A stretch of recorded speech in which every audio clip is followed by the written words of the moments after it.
Segundo libro de los Macabeos 3.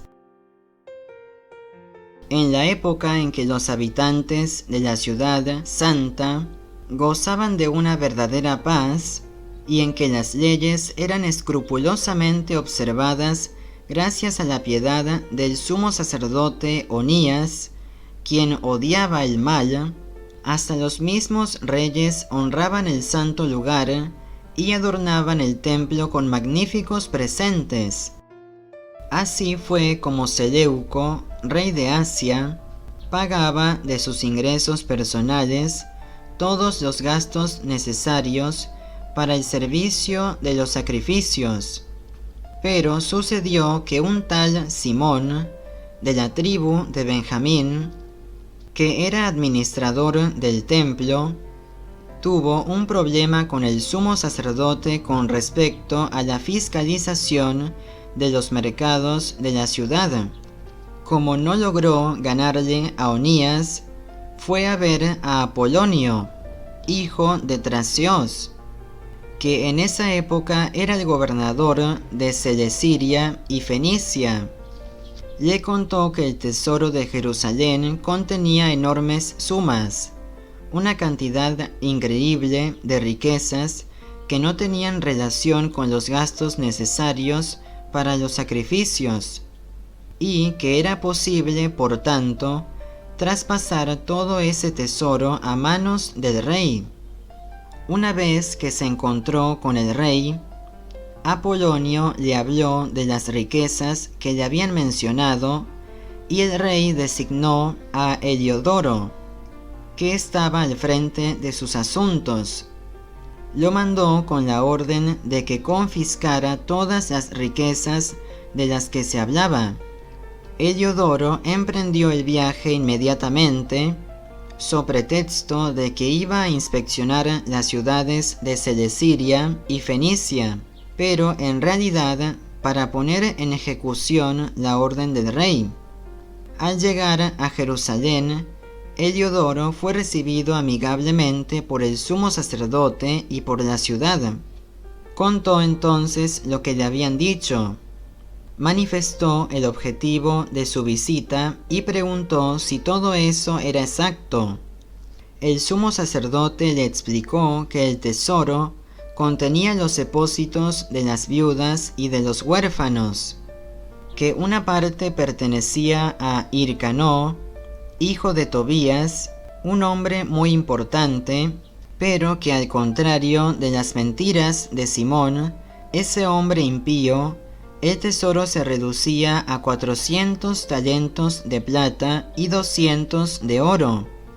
Por otra parte, era imposible quitarles lo que era suyo a los que habían puesto su confianza en la santidad de ese lugar y en la majestad intocable de un templo venerado en todo el universo.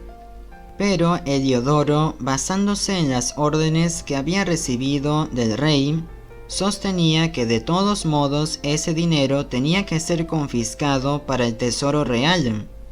El día acordado para entrar en la cámara del tesoro y para hacer el conteo de esas riquezas, toda la ciudad estaba trastornada. Los sacerdotes se habían postrado ante el altar, revestidos con sus ornamentos sacerdotales e invocando al cielo que había dado la ley sobre los depósitos. Le pedían que conservara esos bienes intactos para los que los habían depositado. Al ver el rostro del sumo sacerdote, cualquiera se impresionaba, porque su rostro extenuado, su palidez, demostraban bien la angustia de su alma. Era presa de un terror que hacía temblar todo su cuerpo, y todos eran testigo del sufrimiento que experimentaba. Los habitantes salían de sus casas y en grupos oraban para que el lugar santo no conociera esa vergüenza. Las mujeres con sacos ceñidos a su cintura repletaban las calles. Las jovencitas que se habían quedado en casa corrían a las puertas o subían al muro. Otras se inclinaban sobre las ventanas. todas las manos estaban tendidas al cielo clamando su plegaria.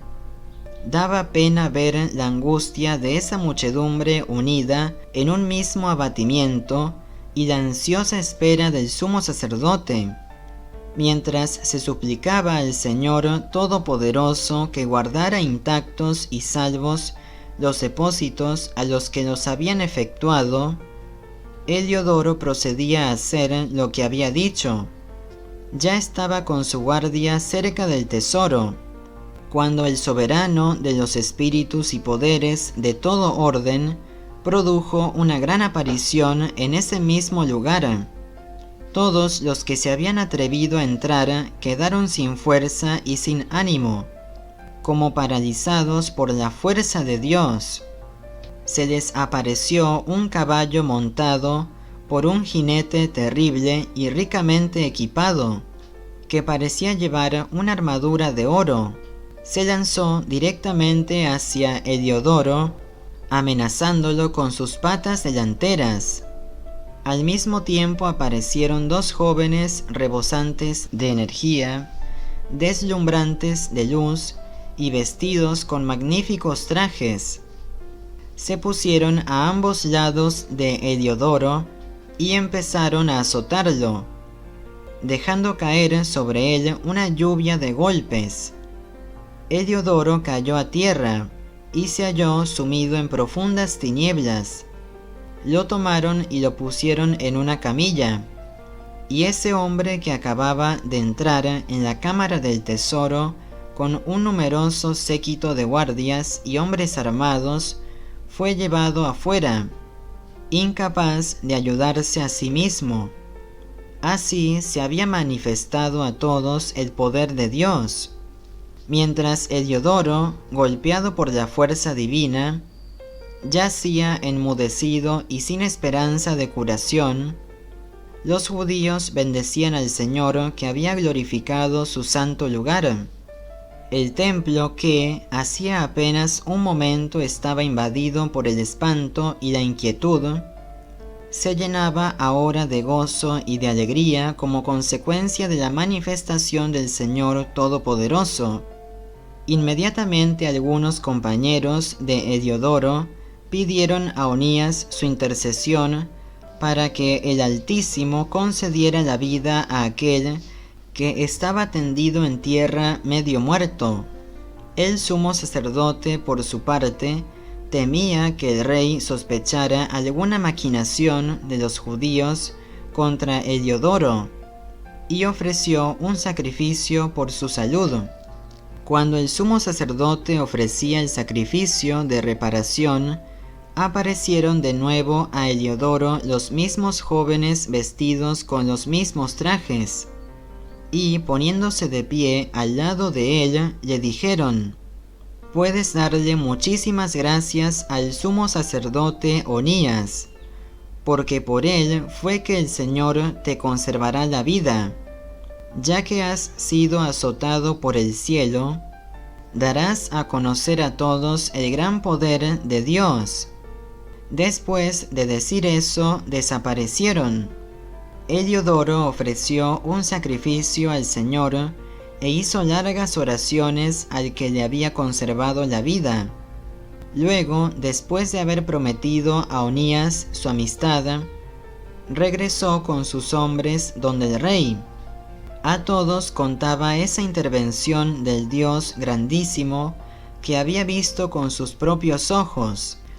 Cuando el rey preguntó a Heliodoro quién sería el más indicado para que fuera de nuevo a Jerusalén, Heliodoro le respondió: «Si tienes algún enemigo o hay alguien que ha hecho un perjuicio al Estado, mándalo allá abajo para que vuelva desgarrado a azotes, si es que logra escapar, porque realmente hay allá una fuerza divina.